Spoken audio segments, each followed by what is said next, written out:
नमस्कार दोस्तों, आप देख रहे हैं ए न्यूज टुडे। दोस्तों, राजनीति की बिसात पर सह और मात का ऐसा खेल आपने पहले कभी नहीं देखा होगा। उद्धव ठाकरे की शिवसेना को तोड़ दिया, ममता बनर्जी की टीएमसी में सेंध लगा दी और मोदी शाह को लगा कि दिल्ली की गद्दी पर अगले 25 साल का परमानेंट इंतजाम हो गया। लेकिन अचानक मानसून सत्र से ठीक पहले एक ऐसा तगड़ा झटका लगा है कि बीजेपी के सारे अरमान ताश के पत्तों की तरह बिखर गए हैं। जिस ऑपरेशन लोटस के दम पर बीजेपी 2/3 बहुमत का सपना देख रही थी, उसी ऑपरेशन की हवा निकल गई है और इस बार झटका किसी छोटे मोटे राज्य से नहीं बल्कि सीधे दक्षिण के किले यानी तमिलनाडु से लगा है। आखिर कैसे अमित शाह का ऑपरेशन डीएमके अंतिम मोड़ पर आकर खुश हो गया?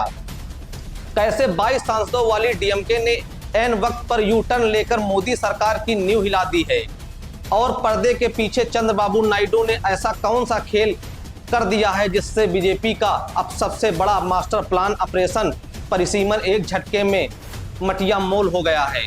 आज की राजनीति के इस विशेष एपिसोड में जो मैं आपको बताऊंगा, इस महा सस्पेंस के पीछे की इनसाइड स्टोरी।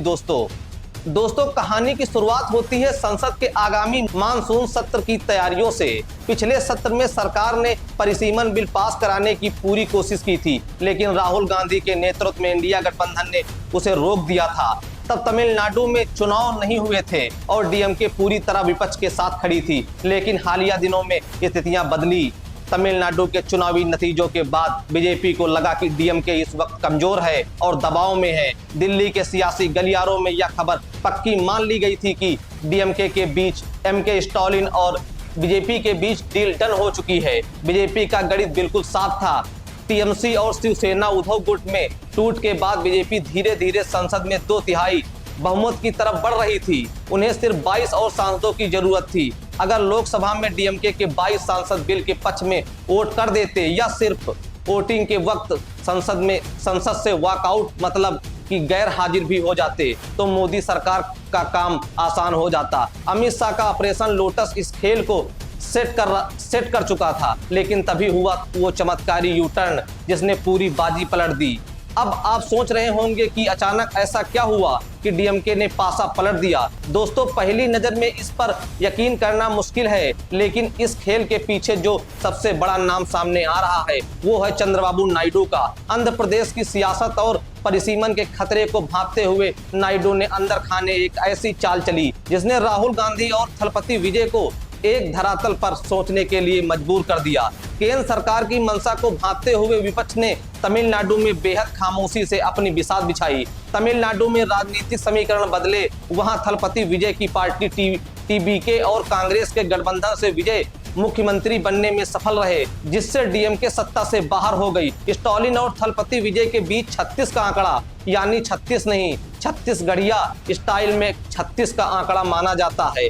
लेकिन जब बात देश के संघीय ढांचे और परिसीमन की आए तो विचारधारा के स्तर पर सब एक हो गए। इस महागठबंधन की नींव तब पड़ी जब डीएमके के ही सहयोगी दल वीसीके के प्रमुख थिरुमावलवन ने एक बड़ा बयान दिया। उन्होंने साफ कहा कि भले ही तमिलनाडु में डीएमके और टीबीके एक दूसरे के खिलाफ लड़ते हों, लेकिन राष्ट्रीय स्तर पर बीजेपी के खिलाफ दोनों को एक साथ आना ही होगा।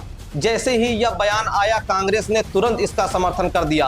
कांग्रेस के मणिकम टैगोर और ज्योति मणि ने साफ कर दिया कि यह लड़ाई किसी राज्य की सत्ता की नहीं बल्कि देश के संविधान और संघीय ढांचे को बचाने की है। कांग्रेस नेताओं ने याद दिलाया कि 17 अप्रैल को जब संसद में परिसीमन का बिल पेश हुआ था तो एमके स्टालिन ने खुद इस बिल की कापियां जलाई थी। चुनावी गणित अलग हो सकता है, नतीजे अलग हो सकते हैं, लेकिन रातों रात कोई अपनी विचारधारा कैसे बदल सकता है? यही वजह है कि पिछले महीने हुई इंडिया गठबंधन की बैठक में अखिलेश यादव से लेकर राहुल गांधी तक सभी ने डीएमके को दोबारा साथ लेने पर मुहर लगा दी है। अब संसद में मल्लिकार्जुन खड़गे के दफ्तर में होने वाली रोज की बैठकों में डीएमके फिर से दहाड़ती नजर आएगी। अब समझिए कि बीजेपी इस परिसीमन बिल के लिए इतनी तड़प क्यों है और दिल्ली में इतनी बौखलाहट क्यों है। दोस्तों, यह सिर्फ एक सामान्य बिल नहीं है, यह बीजेपी का वो ब्रह्मास्त्र है जिसके जरिए वो देश की लोकसभा सीटों का भूगोल बदलना चाहती है। अगर यह परिसीमन लागू हो गया तो उत्तर भारत की सीटें अत्यधिक बढ़ जाएंगी और दक्षिण भारत की आवाज संसद में दबा दी जाएगी। इसी के दम पर बीजेपी लंबे समय तक बिना किसी क्षेत्रीय दल की बैसाखी की दिल्ली पर राज करने का ख्वाब सजाए बैठी थी, लेकिन डीएमके की घर वापसी ने मोदी शाह के इस सबसे बड़े चक्रव्यूह को मानसून सत्र से ठीक पहले ही पंचर कर दिया है। हालांकि आधिकारिक तौर पर इस गठबंधन और यू टर्न का ऐलान होना भी बाकी है, क्योंकि तमिलनाडु में कांग्रेस और डीएमके के बीच जमी बर्फ को पिघलने में थोड़ा वक्त जरूर लगेगा। लेकिन एक बात तो तय है, 20 तारीख के आसपास शुरू होने वाले मानसून सत्र से पहले दिल्ली के गलियारों में सन्नाटा है और विपक्ष के खेमे में भारी उत्साह है। मोदी शाह जो गेम प्लान बनाकर बैठे थे, राहुल, थलपति, स्टॉलिन और नायडू के इस हिडन कॉम्बिनेशन ने उसे पूरी तरह फेल कर दिया है। अब इस पूरे राजनीतिक ड्रामे पर, डीएमके के इस यू टर्न पर और बीजेपी के टूटते अरमानों पर आपकी क्या राय है? क्या आपको लगता है कि संसद में विपक्ष इस बार सरकार को घुटनों पर ला पाएगा? अपनी राय कमेंट बॉक्स में जरूर बताएं और चैनल को सब्सक्राइब करना ना भूलें। जय हिंद।